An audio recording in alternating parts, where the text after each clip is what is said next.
Olá, investigadores! Tudo bem com vocês?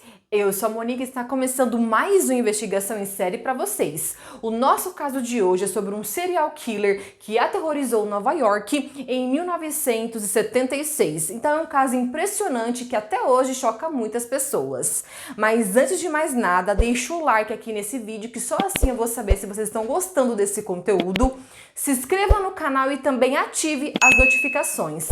Vou deixar aqui embaixo as minhas redes sociais para quem quiser seguir, porque nós temos o Instagram de Investigação em Série. Dito isso, bora para o nosso caso de hoje.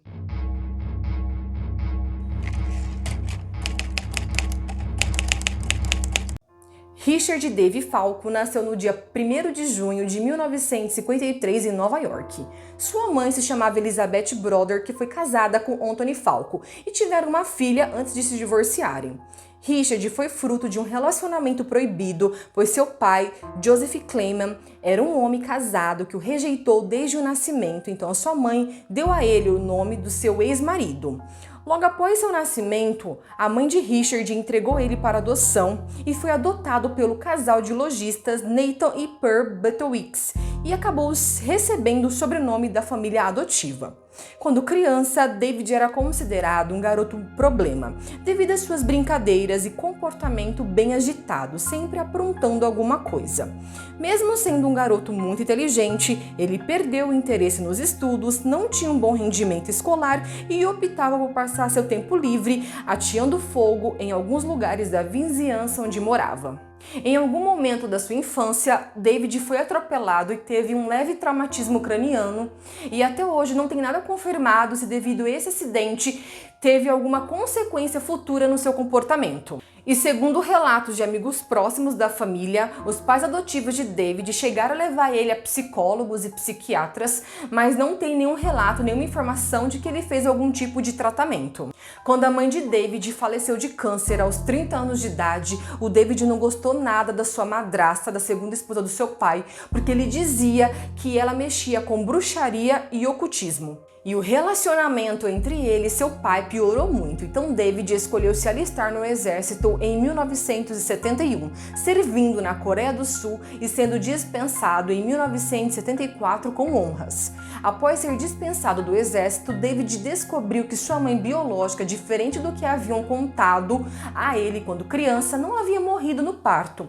Então ele foi em busca de descobrir o verdadeiro paradeiro da mãe para que pudessem reatar os laços. Mas infelizmente, pouco tempo depois de conhecer a sua mãe biológica, ela contou toda a verdade para ele, desde a rejeição do seu pai até a entrega da adoção. E com tudo isso, gente, deixou o David muito perturbado e ele escolheu parar de falar com a sua mãe biológica.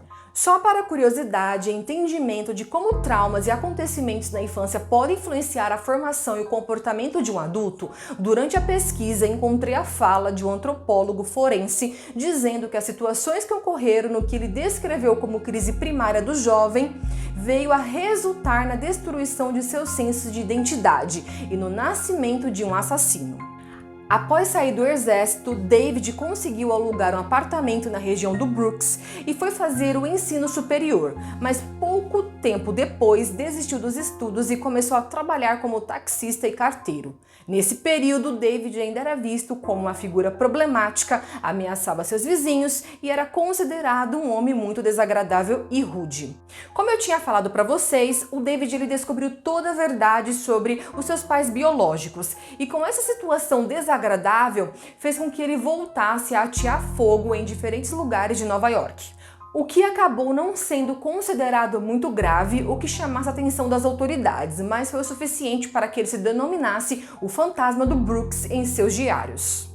Mais tarde, quando o caso do David foi analisado, especialistas disseram que atear fogo em algumas coisas dava a David a sensação de controle que ele tanto buscava. Pensamento esse que ganhou força mais ou menos em 1975, quando David começou a seguir um tipo de satanismo por acreditar estar sendo controlado por demônios. O grupo no qual ele participava se envolvia em atividades tais como comunicação com os espíritos, previsões do futuro, e o grupo começou a usar drogas, pornografia sádica e cometer crimes violentos. No Natal de 1975, David cometeu seus primeiros crimes. Ele perseguiu e esfaqueou duas adolescentes que não morreram, mas não conseguiram descrever o responsável pelos ataques. David disse que o primeiro ataque ocorreu em 1975, esfaqueando uma religiosa.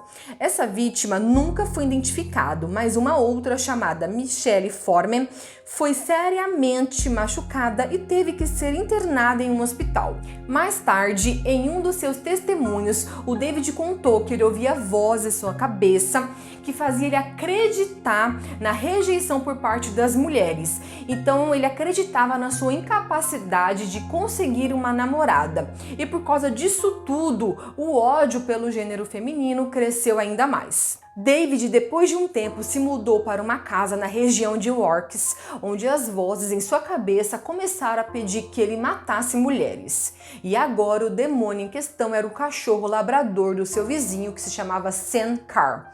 E antes de começar a perseguir jovens, David tentou matar o cachorro 2 vezes.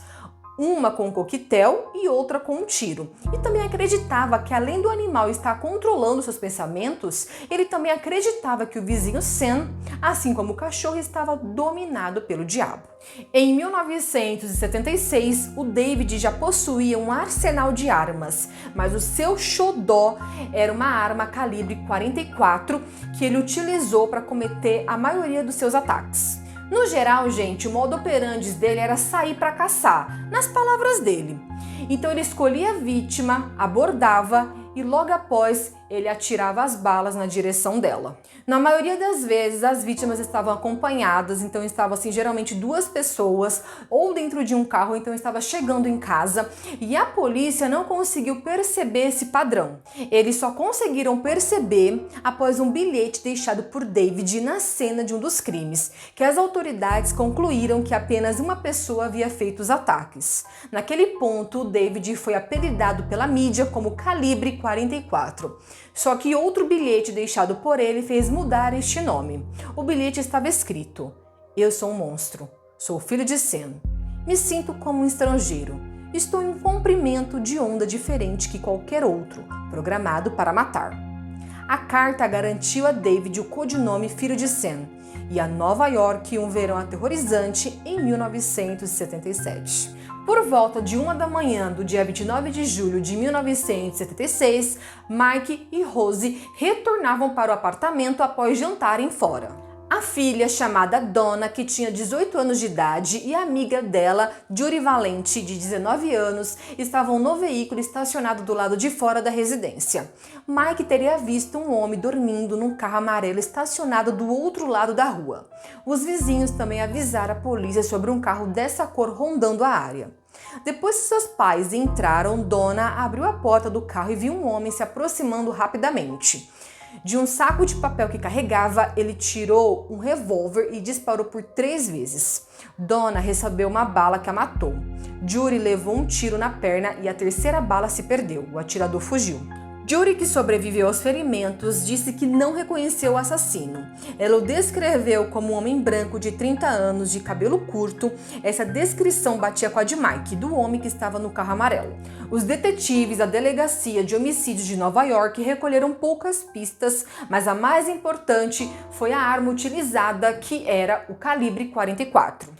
Na madrugada de 23 de outubro de 1976, teve outro tiroteio. Caldenaro, de 25 anos de idade, e Rosemary Kamen, de 38 anos, estavam estacionados no Queens.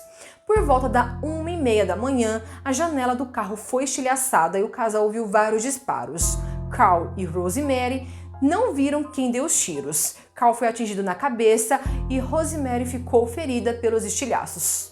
A polícia encontrou balas de calibre 44 e o Carl, nessa época, ele tinha cabelos compridos, então a polícia acredita que o assassino confundiu ele com uma mulher.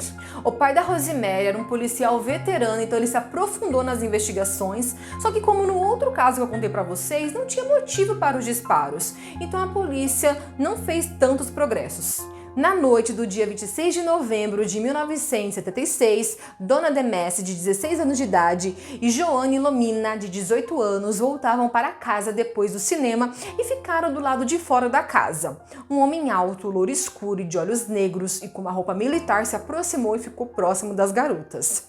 A Donna e a Joanne acharam que ele estava perdido e iria perguntar sobre onde poderia estar. Só que ele sacou um revólver e atirou em cada uma das garotas uma vez. Enquanto elas estavam caídas, ele fez outros disparos. Os vizinhos ouviram o barulho e um dos moradores viu sim um homem correndo com uma pistola na mão esquerda. As meninas tiveram vários ferimentos e a Joanne ficou paraplégica. E mais para frente, quando foi pego, David alegou que quem atirou foi um membro do culto John Kerr e que um policial estava envolvido no crime. O ano novo começaria com mais tiroteios no Queens. Na madrugada do dia 30 de janeiro de 1977, um casal de noivos, Christine Freud, de 26 anos de idade, e John Dial, de 30 anos, estavam dentro de um carro se preparando para ir a uma casa de dança após terem assistido Rocky, um lutador, no cinema. 3 balas atingiram o carro por volta da meia-noite e, em pânico, John dirigiu em busca de ajuda. Ele recebeu ferimentos superficiais, mas Christine levou 2 tiros. Ela morreu poucas horas depois no hospital. Não viram quem os atacou. Depois desse ocorrido, gente, foi feito o primeiro anúncio público sobre as similaridades desse ataque com os outros que eu falei para vocês e que poderia sim haver alguma conexão entre eles. Foi dito sobre o calibre 44 que as vítimas eram mulheres jovens, com cabelos longos e escuros, e também que estavam sendo atacadas em carros estacionados e com acompanhantes. Por volta das 7h30 da noite do dia 8 de março de 1977, a estudante da Universidade Columbia, Virgínia, de 19 anos de idade, estava voltando para a casa da escola. Ela morava próxima ao lugar do ataque a Christine. O ataque à Virgínia foi diferente dos outros. Ela estava sozinha e o horário era diferente. Não houve testemunhas diretas do assassino dela. Ela tentou se proteger colocando os livros na frente do rosto, mas a bala atravessou e atingiu a sua cabeça. Ao ouvir os disparos, os vizinhos correram para o local e viram uma pessoa que descreveram como um garoto de 16 a 18 anos de idade e sem barba, usando um boné. Mais pra frente, o David contou que ele estava na cena do crime, mas que a atiradora foi uma mulher de Nova York. E ele disse que esse ataque foi para confundir a polícia, alterando o modus operandi. Na madrugada do dia 17 de abril de 1977, Alexander Izal, de 20 anos de idade, e Valentina Suriani, de 18 anos, foram atingidos 2 vezes e morreram. Nos dias que se seguiram, a polícia repetiu a teoria de que apenas um homem foi o responsável pelos assassinatos com calibre 44. Em 26 de junho de 1977, o casal Sal Lupo e Judy Plácido estavam no carro quando teve 3 disparos na lataria. Os ferimentos foram superficiais, mas David disse que o membro do culto, Michael Kerr, foi quem atirou. Contou que os membros cultistas queriam atirar em alguém que frequentava a discoteca por acharem que o local fazia referência ao trabalho do ocultista do século XIX, Eliphas Levi, estudado por eles. Em 31 de julho de 1977, no Brooklyn, o casal Stacy e Robert Violante estavam no carro estacionados e, quando se beijavam, um homem se aproximou do lado do passageiro e atirou dentro do carro, acertando eles na cabeça. Robert perdeu a visão de um olho e o outro ficou bem comprometido e a Stacy faleceu. Um policial descobriu uma carta escrita à mão endereçada ao capitão Joseph Borelli. O autor da carta admitia ser um monstro e dizia ser o filho de Sam. Um mês depois de enviar a carta, o filho de Sam escreveu outro bilhete, desta vez postado no correio e enviado para um jornalista do Daily News. Não pense que, porque você não teve notícias minhas há um tempo que fui dormir. Não, pelo contrário, ainda estou aqui, como um espírito vagando pela noite, sedento, faminto, que raramente para descansar, ansioso para agradar, Sam.